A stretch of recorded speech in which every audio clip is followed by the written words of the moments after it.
Hello ladies and gentlemen, welcome to my YouTube channel. Today we are continuing with our series on chemistry paper 1 that was written in June 2024. We are going to cover the questions from number 21 up to number 30. Let's get started.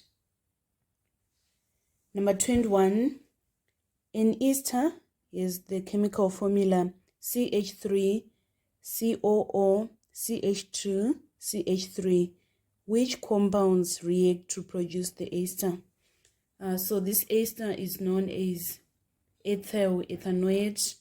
It is obtained from direct esterification of ethyl alcohol with ethanoic acid. So the correct answer is C on number 21. So A and B, they are totally disqualified. Why? Because in our ethyl ethanoate, we are having 4 carbons. And then if we say 1, 2, 3, we are going to have 3 carbons instead of 4. If we say 1, 2, 3, 4, 5, we are going to have 5 carbons instead of 4. And then this one is disqualified. I'm going to show you how ethanoic acid reacts with ethanol to give us ethyl ethanoate plus water. So let me draw a displayed formula for ethanoic acid. It is going to be C connected to this H, and this H. This is our CH3. And then next we are having this carbon. This carbon is connected to this oxygen. So we are going to put our double bond here. And then it is then connected to this O, and then finally this H. So this is our ethanoic acid. It is going to react with ethanol, which is CH3. We put our H here, and we also put our H here, and our H here, our H here, and our OH. We want to produce this ethyl ethanoate. It is going to be CH3. And then next we have COO. We have this O.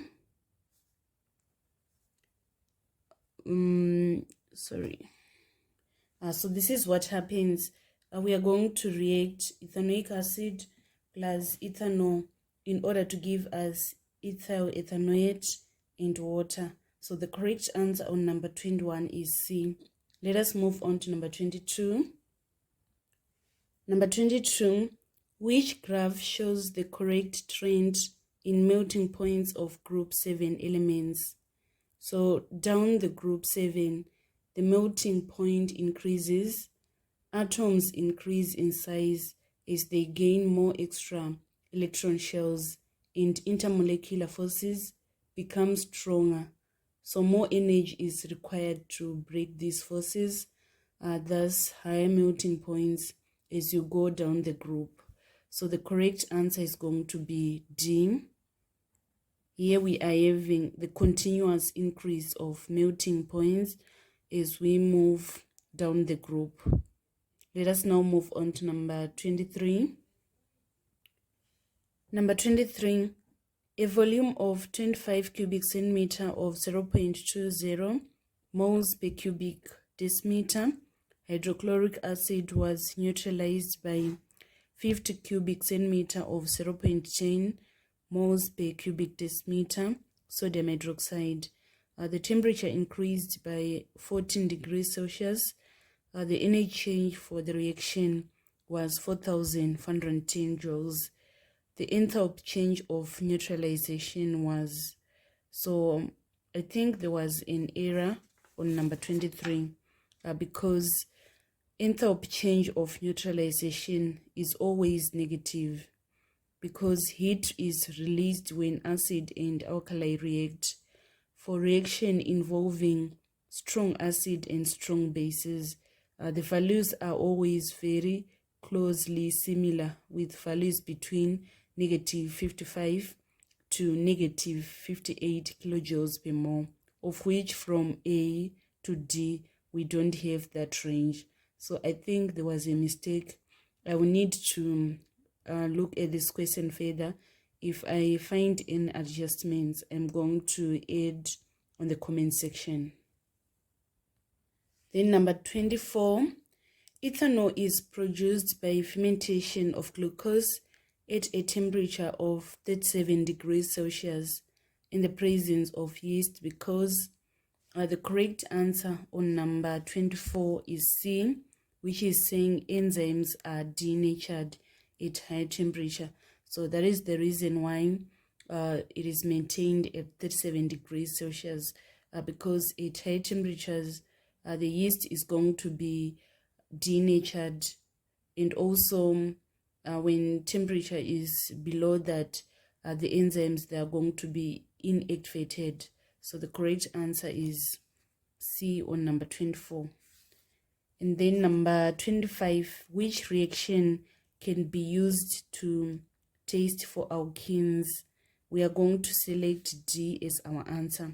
So what we need to do is we need to add bromine to the alkene.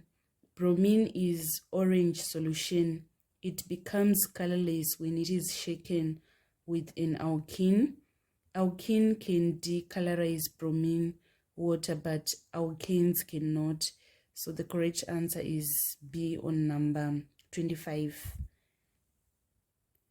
And then number 26, which reaction is not acid-base reaction? So what we are going to do is we are going to analyze each answer one by one. A is a neutralization reaction, because we are having a zinc carbonate reacting with sulfuric acid. Zinc carbonate is a base and sulfuric acid is acid. So it is going to be acid to base reaction. So this one is disqualified. And then B is the one that is correct, because we are having lead nitrate reacting with sulfuric acid. This one is not an acid to base reaction. Why? Because lead nitrate is a salt of nitric acid and lead. So we are having a salt reacting with an acid, not a base reacting with an acid. So it is disqualified. And then C, C is saying copper oxide plus sulfuric acid to give us copper sulfate plus water. Yeah, of course, this one is an acid to base reaction, because copper oxide is a base reacting with sulfuric acid, which is in acid. And then we are having potassium hydroxide reacting with sulfuric acid. Of course, this one is an acid to base reaction. So the one that is not acid to base reaction is B, because lead nitrate is a salt. And then number 27, the equation shows the decomposition of calcium carbonate. Calcium carbonate is going to decompose to give us calcium oxide plus carbon dioxide. So 20 grams of calcium carbonate was heated until no more change was observed. So the volume of carbon dioxide gas produced at room temperature and pressure was. So in order to solve this problem, we need to use the balanced chemical equation for the decomposition of calcium carbonate. We can see from the balanced equation that 1 mole of calcium carbonate give us 1 mole of calcium oxide and 1 mole of carbon dioxide. So the next step is now we need to find the number of moles of calcium carbonate. Here we are having, let us first calculate MR of calcium carbonate. We are having calcium plus carbon plus oxygen times 3. So we need to find the MR of calcium from the periodic table. So the MR of calcium is 40. And then the MR of carbon, it is 12. And then we add 3 times MR of oxygen. The MR of oxygen is 16. So we need to find the total here. So it is 48 plus 12. We get 60 plus 40. We are going to get 100. This is the MR of calcium carbonate.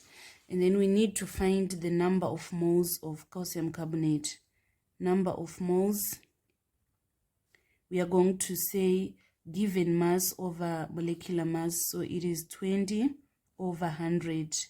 We are going to get our answer is 0.2 moles, and we have observed that the reaction is 1:1, so it means that the number of moles of carbon dioxide, they are also 0.2 moles. And then you should know that number of moles is equal to volume over molar gas volume. So in this case, we want to calculate the volume of carbon dioxide. So we need to make volume the subject of formula. We are going to say number of moles times molar gas volume. So the molar gas volume is 24 cubic decimeter at end room temperature and pressure. So we say 0.2 times that 24 cubic decimeter. Let us punch on the calculator. If we say 0.2 times 0.24, we are going to, it's 0.2 times 24. We are going to get our answer is 4.8 cubic decimeter. So it implies that the correct answer is C on number 27. So let me summarize again how to tackle this question. First of all, you need to find the molecular mass of calcium carbonate. We are going to get 100 grams, and then we find the number of moles by saying the given mass over molecular mass. We are going to get 0.2 moles, and then you should know the formula that connect the number of moles, the volume, and molar gas volume. So it is number of moles is equal to volume over molar gas volume, and the molar gas volume is 24 cubic decimeter for any gas at room temperature and pressure. So we then make volume the subject of formula by multiplying both sides by molar gas volume, so that we say 0.2 times 24 in order to get 4.8 cubic decimeter. Let us now move on to number 28. Which type of waste is biodegradable? We are going to select C as our answer, which is paper. Paper is biodegradable because it is made from plant materials, and most plant materials are biodegradable. Paper is easily recycled and can be recycled up to 6 or 7 times before the paper fiber become too short to be used for paper production, deeming that it is more sustainable than plastics.